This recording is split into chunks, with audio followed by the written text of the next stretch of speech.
நோய் தொற்று ஏற்படுவதை தவிர்ப்பதுதான் தொற்று நோய் பரவாமல் தடுப்பதற்கு உறுதியான மற்றும் பாதுகாப்பான வழி என வத்தலக்குண்டு ஆயுர்வேத மருத்துவ முகாமில் பிரபல ஆயுர்வேத மருத்துவர் ஜெய் செய்தியாளர்களுக்கு பேட்டியளித்தார்.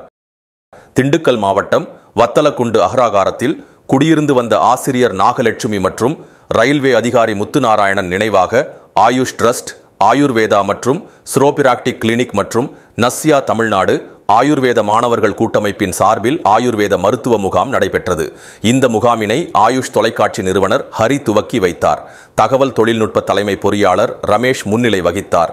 இந்நிகழ்ச்சியில் வத்தலக்குண்டு தொழிலதிபர் சங்கரராமன், உமா தம்பதியினர் வரவேற்றனர். முகாமில் 500க்கும் மேற்பட்ட பள்ளி மாணவ மாணவிகளுக்கு பள்ளி உபகரணங்கள் வழங்கப்பட்டது. இந்நிகழ்ச்சியில் வத்தலக்குண்டு பிராமண சமாஜ் தலைவர் சங்கர சுப்பிரமணியம், மக்கள் நீதி மைய மாவட்ட செயலாளர் லட்சுமி நாராயணன் மற்றும் வேத சாஸ்திரிகள் சந்தோஷ் சர்மா, மணிஷ் சர்மா ஆகியோர் கலந்து கொண்டனர். ஆயுர்வேத மருத்துவ முகாமில் சென்னையை சேர்ந்த டாக்டர் ஜெய் நிறுவன ஆயுர்வேத தலைமை மருத்துவர் டாக்டர் ஜெய் மற்றும் அவரது மருத்துவ குழுவினர் மருத்துவ ஆலோசனைகள் வழங்கினார்கள்.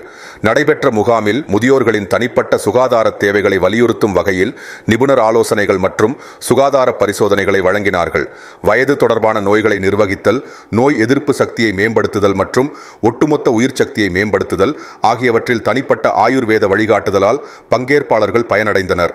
முகாமில் செய்தியாளர்களிடம் பேசிய ஆயுர்வேத தலைமை மருத்துவர் ஜெய் கூறும்போது, ஆயுஷ் அமைப்புகளால் பரிந்துரைக்கப்படும் சுகாதார நடைமுறைகள் பொது ஆரோக்கியத்தை மேம்படுத்துவதாக உள்ளது.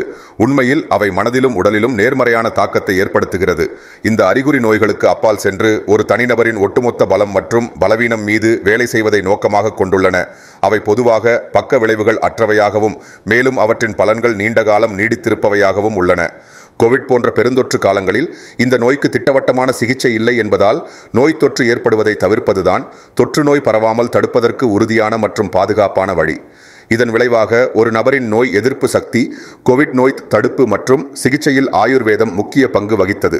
மனித உடலின் இயற்கையான நோய் எதிர்ப்பு சக்தியை வலுப்படுத்துவதில் ஆயுஷ் அமைப்புகளின் வலிமை மக்களுக்கு முக்கிய பங்காற்றியது.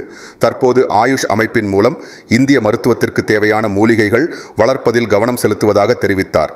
மத்திய மாநில அரசுகள் இந்திய மருத்துவமான ஆயுர்வேதம், சித்தா போன்ற மருத்துவத்திற்கான ஆராய்ச்சிகள் நடத்தப்பட்டு மக்களின் பயன்பாட்டிற்கு கொண்டு வர வேண்டும் என கேட்டுக்கொண்டார். இது இந்தியா முழுவதும் எங்கள் அமைப்பு இருக்குது. ஸோ இந்தியா முழுவதுமே எங்களோட அமைப்போட மெயின் நோக்கமே ஆயுர்வேதத்தை எல்லா மக்களுக்கும் கொண்டு சேர்க்கறது தான் எங்களோட நோக்கம். அந்த வேலைகளை நிறைய நாங்கள் பண்ணிகிட்ருக்கோம்.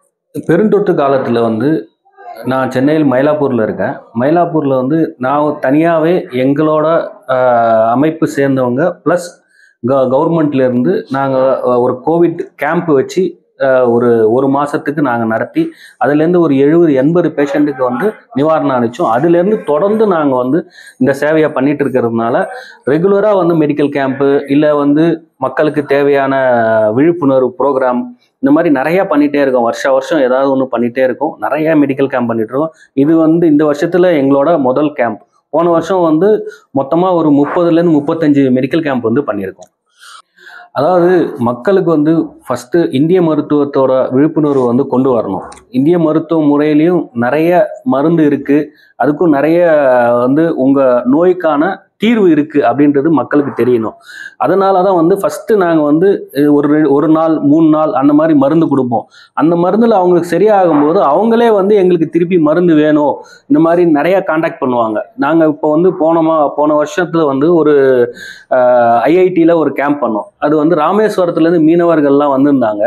அப்புறம் ராமேஸ்வரத்துலேருந்து அவங்க இப்போ ஃபோன் பண்ணி எங்களுக்கு மருந்து வாங்குறாங்க. ஸோ அந்த லெவலில் நாங்கள் மருந்துகள் கொடுத்து ரீச் ஆகிருக்கோம். இதே மாதிரி தான் எங்களை கொஞ்சம் கொஞ்சமாக எங்கள் மருந்தை சாப்பிட்டு பாருங்கள், நிவாரணம் கிடைக்கும் அப்படின்னு சொல்கிறோம்.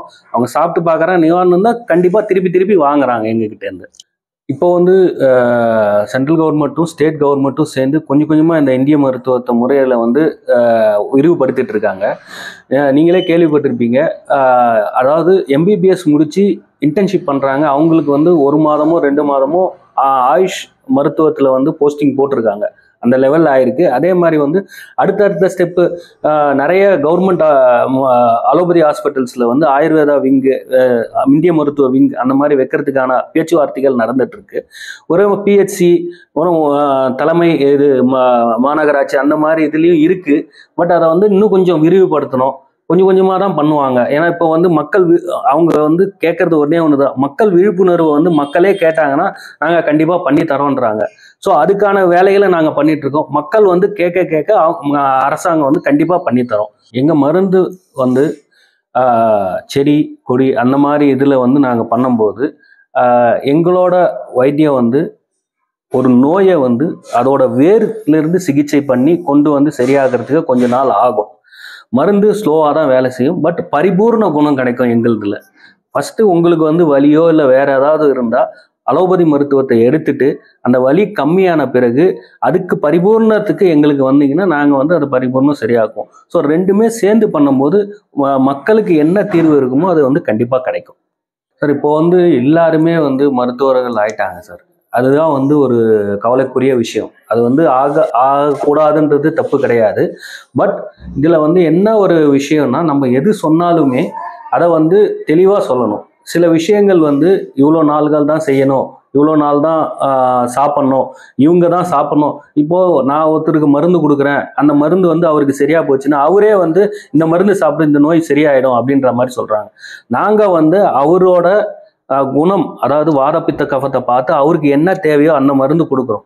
அந்த மருந்து அவருக்கு சரியாகும். இன்னொருத்தருக்கு சரியாகுமான்னு கேட்டால் அது தெரியாது. சில பேருக்கு சரியாகலாம், சில பேருக்கு சரியாகாது. அதனால ஒரு மருத்துவரை ஆலோசனை செஞ்சு, சார் இந்த மாதிரி நான் பார்த்தேன் யூடியூப்ல, இதை எடுத்துக்கலாமா, எவ்வளோ நாள் எடுத்துக்கணும் அப்படின்ற ஒரு விழிப்புணர்வோடு எடுத்தாங்கன்னா கண்டிப்பாக அவங்களுக்கு வந்து நல்லது தான். இது நல்லது நடக்குது, பட் ஆனால் அதை ப்ராப்பராக பண்ணணும், அவ்வளோதான். நமது பகுதி செய்திகளை முழுமையாக அறிந்து கொள்ள உங்கள் சாணக்கியன் செய்தி சேனலை சப்ஸ்கிரைப் செய்து கொள்ளுங்கள். நன்றி.